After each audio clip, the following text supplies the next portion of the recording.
It's really interesting actually, because I think social media often gets a lot of hate for being quite a negative place, quite a dark hole, but it seems that students have really been able to use TikTok as a way to talk about different issues they've been facing or how to get around certain issues, learn, like sharing their knowledge that they've gained, and it's become quite a helpful platform for students to interact with each other.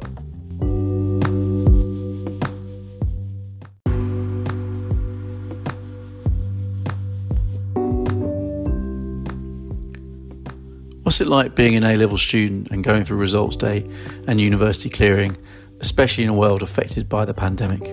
You'll get to find out in my chat with Miles Tragen.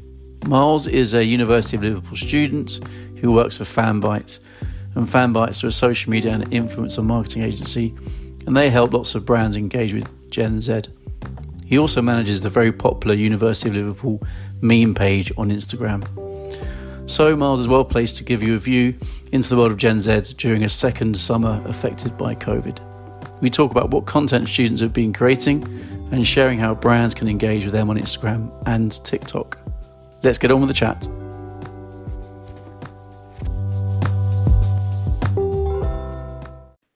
Hi Miles, how are you doing? I'm good, thanks. How are you, Chris? Yeah, good, thank you. Thanks for taking the time out. Know you're busy. Let's crack on with just starting off telling us a bit about who you are and who you work for. Amazing. So firstly, thank you for having me. So my name is Miles Tragen. I'm a marketing student at the University of Liverpool, but I'm currently on a year in industry. So I've taken a year out of my studies, it goes towards my final degree, to do some work in the real world. And the company I ended up working for is a firm called Fanbytes. So we're essentially a five times award-winning social media and influencer agency, and we've been running campaigns for the likes of Burger King, Boohoo, and even some bit unorthodox ones like the ACCA, which is the Association of Chartered Certified Accountants. And I've been working with them since December, working on campaigns mostly on TikTok, but also a bit on Instagram.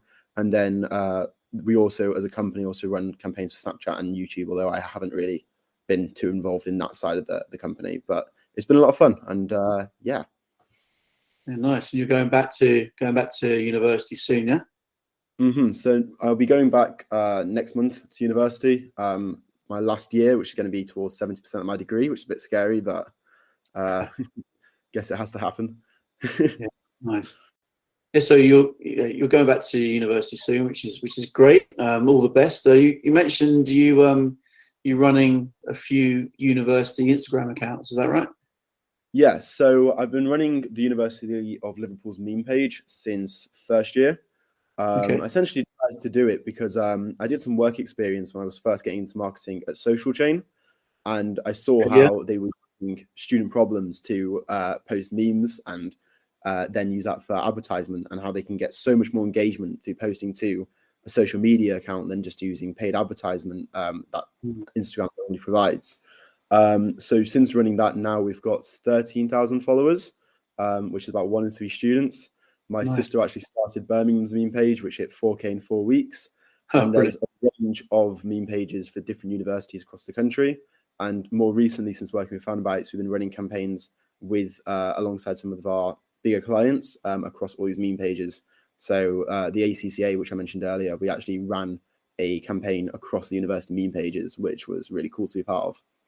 Nice. So you're like, I mean, you're a student yourself, you know, but you're especially kind of plugged into what everyone else is thinking and feeling, you know, while they're at university, which sounds really, really good. And the fact you've got like, a third of University of Liverpool students on your meme account is, it's fantastic. So like, see, not that long ago for you, you were going through results day, August a few years back, and obviously we've just gone through that again, and have lots of universities that will be, would have been, spending a lot of time and effort and money on vying for the attention of people getting those results to obviously convert them into students, or more importantly, fee-paying students. So the reason I wanted to have a chat with you is because, like, okay, well, actually, thought Fanbytes would be a great conversation, because it's like, well, okay, well, let's see kind of what the what the feeling was, amongst people going through their A levels. What's the general kind of vibe you're getting from people, and also kind of what was going on say TikTok, for example, during results time, and also kind of what were universities and employers doing. So you did you did a bit of kind of research for us, didn't you? So the great thing about using these meme pages is that the engagement's really, really strong. Yeah. At the end of the day, the students see my content as another student's created this thing. It's not seen so corporate as perhaps the Tab, which I would say is probably my main competition on Instagram, as they post memes as well, but they're seen as a bit of a corporate entity. So as a result of that, I'm able to get some really great research from the students. In fact, the university themselves actually asked me to do some market research on their behalf on my Instagram page. So for you, I decided to do a bit of research into the government's handling of A-level grades this year, thoughts and feelings around that, and also sort of what students have seen on TikTok as well, around the A-level discussion. So in terms of the content that students are seeing on TikTok around A-levels, 27% said that their content was mostly or at least a little positive, compared to just 7% that were saying it was negative, which is really interesting actually, because I think social media often gets a lot of hate for being quite a negative place, quite a dark hole, but it seems that students have really been able to use TikTok as a way to talk about different issues they've been facing or how to get around certain issues, like sharing their knowledge that they've gained, and it's become quite a helpful platform for students to interact with each other, which I think is quite interesting. Yeah, definitely. And what else did you find from the research you did? So in terms of the sort of views on A levels this year, a good 50% said that they thought that the A levels this year were handled better than last year. Admittedly, 30% said worse. But I think most people did sort of realize that there wasn't really too many options for how it could have been handled differently. And that's why, even though 50% have said that it's handled better than last year, a good 60% think that grade inflation is a huge problem, and a further 35% think it's a problem, but not a massive one. So almost around 80% of students think that there is an issue with grade inflation this year, which is obviously because this year teachers determine the grades after exams were cancelled during the pandemic. So this is obviously a really large issue. I mean, 19% of students achieved an A-star grade in 2021. In 2019, it was only 8%. So grade inflation is actually a massive concern across students, especially students that took part in this survey, because many would have done A levels the same as me and sat down and done an exam that they worked hard for. And then to see so many students being given an A-star that without doing an exam, that is really definitely something that people are concerned about. Yeah, I mean, there's that thing about, the rules of the game have changed, so why should it change for someone else when that wasn't the case for me? Is there another thing about so what kind of other issues, what other concerns there really? Is it around sort of competition, for example? What are the issues? Well, there are a million different viewpoints on this. I think you said that to me as well in the message, but I think some of the concerns are issues around a lack of clearing places. So if perhaps you didn't do too well, there isn't as much availability of clearing options, because normally clearing, the way it would work is you'll be offered a place, you don't get the grades, there's now a new place that another student could attempt to try and get. That has been heavily reduced as a result of this grade inflation. There's also concern that perhaps students have got teachers that are perhaps too nice and have given everyone an A-star. There's other students who might not have got along with their teachers and are now feeling that perhaps have been done badly by their teachers, and there's not really much room there. And I also read online that there's concern that working class families will struggle from this, because you've got to pay to get your grades reassessed, from what I understand. So if you want to challenge, if certain exams and certain grades, well, there were no exams, but if you want to challenge some of these grades, there is almost a bit of a social economic divide there as well. So there's a lot of concerned about a lot of different areas of this. But as I said, at the end of the day, these students did not do an exam. So there really isn't many alternatives. There's not really a good way you can look back and say, well, it could have been done this way. Yeah. Well, it's interesting because it's like over the next few years, it's going to be felt, isn't it? Because you've got that kind of, there's that delayed demand, which is people who are putting off their going to uni until this year. Maybe those people putting off going this year to next year. So it'll be interesting to see what happens for sure, and how the universities respond to that, and what the government does to make that possible. Because no doubt that universities are still very much from an education, but also from my personal views from a government perspective is universities are very much pushed, and that's kind of seen as being the option. What kind of were you talking about, like in terms of the positivity of content over the last few weeks? What kind of content were people sharing? So it's been content surrounding things that students have made themselves. So content, I'm excited to go to this university, I can't wait to go to this thing. So stuff like that has been pretty positive. There's also been content around how you can do certain things. So if there's someone's a bit stuck on the UCAS track website and doesn't quite understand how it works, there's been people saying, this is how you do it. This is what you need to do. Here's a quick little hack to do this. So students have been able to help each other. And I think I mentioned this when I called into LBC once, but I think this generation is probably the best generation, to be best prepared generation for the pandemic.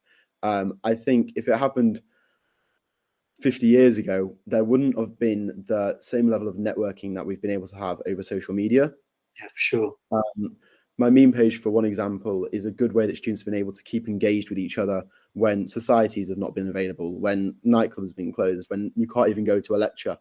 And I'm sure that students who are considering coming to university will further have that issue where they've not been able to see their fellow students from high school and ask them questions about certain projects, where this has allowed a community to sort of come together. Yeah. These things. I mean, at the end of the day, imagine you're at a high school and no one's going to the university you're desperately wanting to go to. You have no one you can talk to. You can now go on social media. You can go on the meme pages for your university. You can go on Twitter and start a conversation. You can go on TikTok and post a video. There's a billion methods to get involved in the conversation if you don't have that in your local area. It's very, very, very true. I think obviously what's happened over the last 15 months is, I think across all different age groups is shown that actually, when you watch, and this is what has been around for ages since social media properly became mainstream, is that ability to actually connect with people is there, and how many people, if they could be working for an organization, in the middle of their career, helping recruit early careers talent, or they could be at university in marketing department where they're in their 20s or 30s, maybe 40s, and they've met up with people in person, they've kind of felt this is a bit weird because we've actually seen quite a lot of each other. It's not like I've seen you for 15 months. How are you getting on? So it's just amazing what's happened. Obviously, I've said before on previous episode of this podcast, it's been like massive challenges and massive dark points about the pandemic, but there are positives that come from it. Is actually that as you say, people are given the opportunity to connect in the way that in person just doesn't give you to that scale, does it? I've actually only seen a few of my colleagues in person. The company Fanbytes is based down in London, and most of our calls have been online. In fact, we've doubled in size over the pandemic. So many of the current employees actually haven't met anyone else yet, which is bizarre. Yeah, it is. Just goes to show though how important it is to make sure you have that mix between online engagement and in-person engagement, which kind of brings us back nicely to what are and what should universities and employers be doing on platforms like like TikTok. So let's go on to that a bit, I think. So in terms of like, obviously, during A-level results and clearing, it's going to be a lot of universities wanting to, recruit. And so what was the feeling about kind of, the volume of activity or the volume and types of activity that universities were doing on TikTok? Was there a lot, yeah, what's your view on that? So I don't think many universities are using TikTok as effectively as they could be. I actually asked students, I said that our university, the University of Liverpool, has started a TikTok account. Should universities be doing more on TikTok to help recruit prospective students? And 43% said yes, and 29% said maybe. So a large proportion of people do feel like this is something that needs to be done. In fact, I even had a don't know column. So actually only 12% of people said no, they shouldn't be. The vast majority do think that universities need to do more to get on TikTok. I'm actually quite well connected with the Careers Hub at our university. So I actually asked him, what do you think universities should be doing on TikTok? And do you think we should be getting involved in it? And what he came back and said to me was, as a general point, any university ought to be using channels that their target demographic use, whether that's TikTok or Instagram, in the same way that any business should use social media channels. And I think that's really key, the fact that universities should be where the conversation is happening. And the conversation, even especially around A levels, is growing. We've actually seen a 311% increase in the number of videos this year on last year around the subject of A levels. This is information I've been able to get from Byte Sites, which is a fan Bytes feature that we've got. And that engagement has been really increasing as well. So on A level results day last year, the average engagement rate on videos around A levels was about 10%. This year it's about 13%. And just to give you an idea, the average engagement rate of any TikTok video is about 14%. So we're getting towards that average rate of engagement. You can just see more people are using TikTok, more people are discussing A levels. It's not just 12-year-olds dancing, it's where the conversation is. Absolutely. And I think at the end of the day, my career coach ambassador is completely correct, that if the conversation is being had there, you need to be there. I think one thing though that he did mention was that it's not really as easy as it sounds. Sometimes it can be quite difficult to develop a TikTok account when you perhaps don't have that knowledge. But I think that's what employing students are for. You'll see that on the Instagram accounts for Liverpool University are all run by fellow students. And we often see takeovers as well from different societies, student union, representatives of different departments. So I think that's really what you need to do, is make sure that students are creating the content for students. They perhaps know what sort of content students want better, and also probably how to use the particular medium, whether that's TikTok or Instagram or whatever it happens to be. Definitely. It's like relinquishing that control, isn't it, really? Making sure, obviously, there's some sort of, direction in terms of what you're wanting from the account, but ultimately, it makes absolute sense to. I actually using it day in, day out. I actually found there's been a correlation between the number of Instagram followers that a university page has and their international student enrollment, which is a really interesting figure. But when you consider that that correlation is there, obviously there is a level of correlation, perhaps not causation, because a large university might have a large social presence and therefore would have more international students. But it does really reinforce the idea that a large-scale social media presence is related to a large-scale number of international students, as obviously international students are less likely to be able to visit that university. So if universities get these students, and international students often pay more as well, they really do need to be where the conversation is happening. And that is social media, but it's also more so today on TikTok. This correlation I just told you about was back in 2017. So TikTok wasn't really on their radar, but I wasn't able to find a more up-to-date research on it. But I would be surprised if you don't find a similar thing with the number of students following TikTok accounts. Definitely now, especially with TikTok, where Instagram clearly has a role to play there, because that's, where you can link from your bio. So you would expect there to be some sort of link with that. Absolutely, I think you're right. And we know the value of international students as well. So it's a big business for universities. So that's a really interesting point.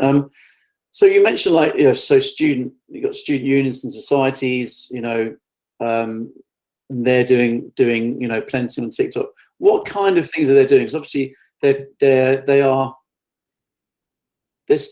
pushing a certain service. One could say a product, but obviously they're wanting people to use their services and gain value from what they have to offer. So what kind of things are they doing on TikTok?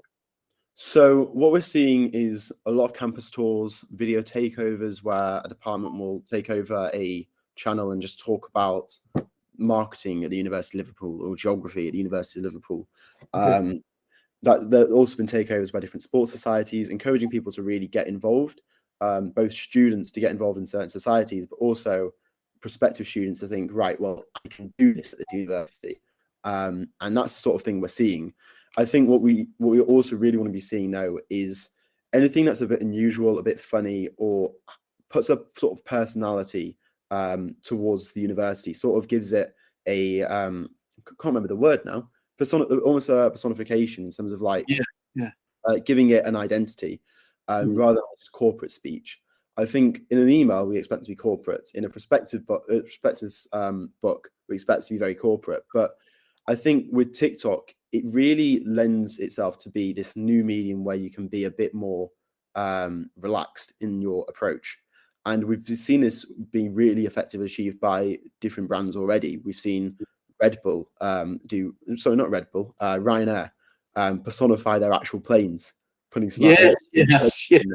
That's gone down really well. And given Ryanair's, they're not really the best loved airline in the world, but yeah, you're right, absolutely. The best loved on TikTok. Arguably one of the best loved on TikTok. Yeah, they're brilliant. Yeah.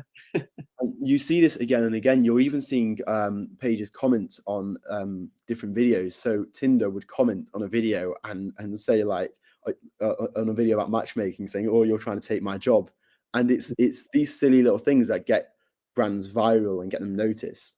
And I think one thing that could really like demonstrate that was at the University of Liverpool about 2 years ago. A library worker found a piece of plastic cheese, in a book, and they simply tweeted from the official library page, "This is not a bookmark," and it went absolutely viral everywhere. I still see it popping up on different meme pages around the world, and it's created this sort of like personified, like, oh my god, it's just a person behind their Twitter page. And I think sort of that is what universities could be doing. They could be using TikTok differently to how they use every other social media.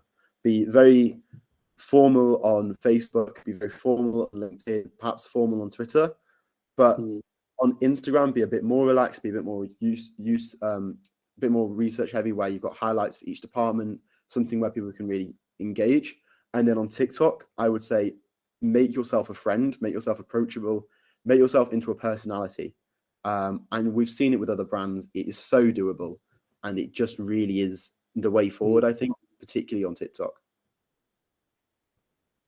I think and the key thing is to feel confident and comfortable doing that, of actually relinquishing control a bit. So, I've had many conversations with, clients and brand teams over the years where they have brand guidelines, and actually, in a way, you have to kind of really throw those brand guidelines out and use the brand guidelines of the platform you're using. Obviously, there may be some certain things you want to, make sure you're doing. There's going to be a brand will stand for a certain thing, which means it's going to maybe set the direction of what someone does on TikTok. But ultimately, it's more about the guidelines of the platform than it is the guidelines of a corporate brand. Which is, from everything you've been saying, I've heard no mention of ads. It's advertising, but it's not advertising. It's just normal. It's just content. It's just content. At the end of the day, I think Dan Knowlton said this to you on a previous podcast, but you want to make content that is just engaging. You can put some money behind it to make it into an advert, but even TikTok has been saying this: don't make adverts, make TikToks. Yes, absolutely. Yeah. Put money behind it to make it seem like it's not like to make it reach perhaps the target audience you want. But at the end of the day, I think TikTok is arguably one of the best platforms at showing content as if it's not an advert. And what I mean by that is on YouTube, it's very clear it's an advert. On Facebook and Instagram, it's very clear it's an advert. On TikTok, there's a good 2 seconds before all the buttons pop up, which say, go click through to this. This is a sponsored advert. Which means that you swipe through, and all these videos are about 10-15 seconds long anyway. So you can start watching a video, and it can be honestly quite a while before you realize you're watching an advert. And if they've managed to engage you before you've realized that, then you will watch the full thing. Absolutely. Yeah, absolutely right. I think it is about not thinking about what you have to sell. It's thinking about what is this person, what do they want? What's going to help them? What's going to maybe even inspire them, but also what's going to put the smile on their face. What's maybe going to make them, shed a tear. It's about entertaining, whichever level you want to. You take it, that's for sure. And it is one of the reasons why I set up my business and why I wanted to, set up this podcast, because it's about talking about content, not advertising. And I think it's great to see more universities doing things on TikTok. I'm hoping that come next summer there'll be a significant more increase, and I expect A-level video engagement rates to be higher, hopefully, or certainly, toe to toe with the average in terms of engagement. It's be a lot more volume on there. What about in terms of employers? Because this is primarily for employers, but I do like to talk about outside of the employer space, and employers can learn a lot from thinking about the university space. Because one thing is, it's the same audience for an early career market, for apprenticeship recruitment, for example. But, in terms of employers, you mentioned you're working with the ACCA. Now, Fanbytes have been working them for I think a couple of years now, but you've done something more relatively recently, or so a few months ago. So what was that? What were you doing with them? So what we were doing there in terms of the meme pages specifically, it was a large campaign. I was only really involved in that small part, but they were holding an event for sort of telling people about the ACCA, getting involved in accounting, and it was sort of trying to introduce students into this event. And so we wanted to do a campaign where we brought people's attention to the ACCA's event. And we found that the meme pages were a really effective way to do that. Outside of what I was doing, my colleagues were running TikTok campaigns. So we had influencers also making content, simply talking about why get involved in accounting, why this might be the best event to get involved in. It's a free event, get involved. But they would pitch it in the TikTok way. They'd pitch it as if it was almost a challenge, as almost a thing, like a video or something, like anything like that, which would make it a bit more engaging than just sat there going, there was an event on and you should get. No one cares. No one wants to just listen to a speech. They want to take in content, and then they might think, okay, I should probably go to this event. I should probably sign up to this event. Yeah. So actually, employers don't feel they have, going back to your, it's not not just for 12-year-olds and for dancing. It's actually okay. Don't think TikTok as a place where you feel you have to, as an employer, start singing and dancing. It's actually thinking about the kind of things that the people you're wanting to engage with need or want. But also, I think, like for example, learn on TikTok. There is so much content connected to learn on TikTok, isn't there? The hashtag. I can't remember the last time I checked. I'm sure there was hundreds of millions, if not billions of views around that content. So and going back to your point about what was being shared during results week and clearing is that content that can help people learn something. So I think that's something definitely that employers can take more from, and the universities have been doing already, but maybe could do a bit more. Yeah, amazing. I think if if a bit more businesses were to get involved in that sort of way on TikTok, I think it can only be helpful to sort of create this. Whether you're directing students towards like graduate students to a particular event that you're holding, or whether you just want to advertise how cool it is to work in this industry or in this office, it's just a case of making engaging content, and it's only up from there. Proper BTS behind the scenes content, it's as well. That's rather than the lights, camera, action content that you can see on typical employee videos, whereas the talking heads, that kind of thing. Yeah, I think you're absolutely spot on. So let's just finish off with a few. I mean, we've touched on some of them already, but a few kind of takeaways of, if there's a meeting that someone's having and they're looking at either, let's stick with employers. They're an early career recruitment marketing team, and they're going, okay, well, TikTok, we're doing nothing, we're doing a little bit, but we want to take that next step. What should they do? How should they approach it? Well, I think the first thing to do, and perhaps is going to be difficult when you're starting to find your whole job is trying to find people via TikTok, but I would hire someone who is from our generation, who regularly uses TikTok, or someone from like maybe a bit slightly older but still is very much involved in TikTok, someone who uses TikTok. I think at the end of the day, the head of the careers hub that I messaged said this as well, that they let students run their page because students know what's best. In terms of TikTok, you need people who are involved in using it. I would make sure that you're using influencers and you're having them post content, and perhaps taking that content and put some paid media behind it. But make sure the content is engaging and fun, and think, would I watch this if it wasn't an advert? I think whenever you're doing anything, keep that phrase that TikTok said, make TikToks, not adverts. Absolutely. That's the number one takeaway. It's right there on the front of TikTok. And I think if you're seeing poor results, think, is this a TikTok or is it an advert? Yeah, absolutely. I think what you have to do is, and also I find that TikTok is just, well, it's never 10 minutes. I remember talking to Shelley, who used to work at Fanbytes, on an episode, going, take a TikTok 10 minutes, but it's never 10 minutes. But get that on your phone.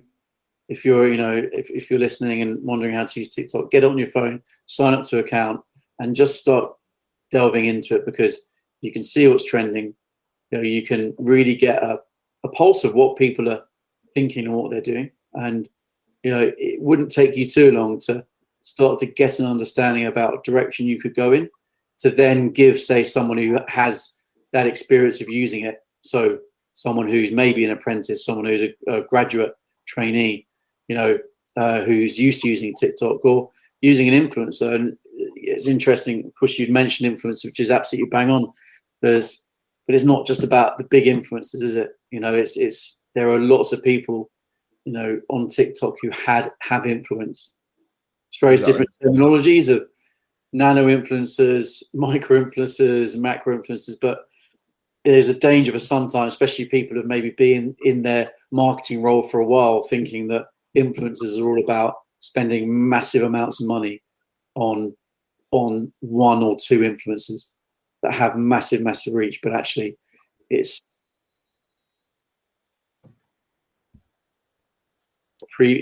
first, second, third year. Miles, you're probably one of them, for God's sake, but it's like it's about looking at them as influencers, not just the typical fairly out of date view that influencers are just the ones with massive celebrities and big budgets. Of course, I think influencers are not celebrities. That's something that's really, really key. Yeah. The other thing I would just point out, pointing on something that you just mentioned, which was get on TikTok. Don't just download it and flick through it and say, I don't get this. Like video. True. Because if you don't like videos, then your For You page, which is the newsfeed on TikTok, will not be for you. And you will just have a stream of 12-year-olds doing silly dances, and that you're never going to understand why people are obsessed with this. And the fact of the matter is, most of us don't follow any of these people. We follow people that are relevant to us. And the For You page is fantastic. The algorithm on TikTok is so specific to you, but only if you need information. So I would say get involved. Don't download it, but don't just flick for 10 minutes. Flick for 10 minutes, but like things, and then look at your clock and you'll realize it's been 2 hours. Absolutely. Absolutely.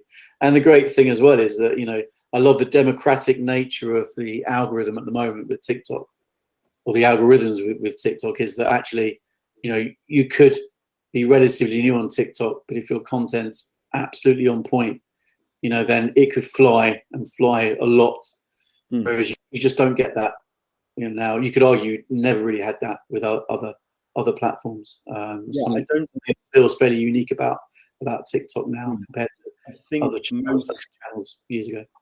Most platforms, you're looking at the follower count. You're trying to see how many followers has this person got, because that is completely connected to how many views they get. On TikTok, you look at how many views they've got.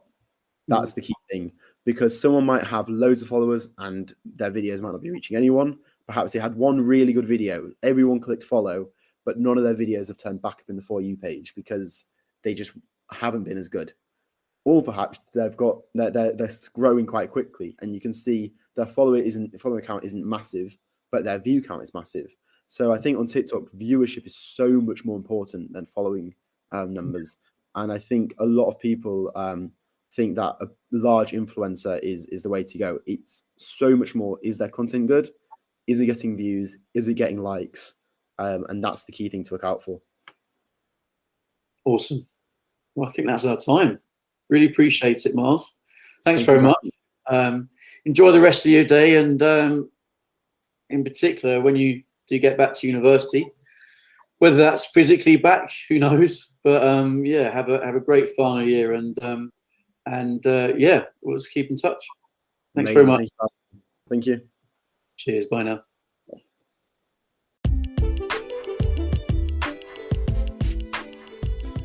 Thanks for listening, and if you enjoyed what you heard, then please feel free to subscribe, and it would be awesome if you could leave a review as well. It really does help.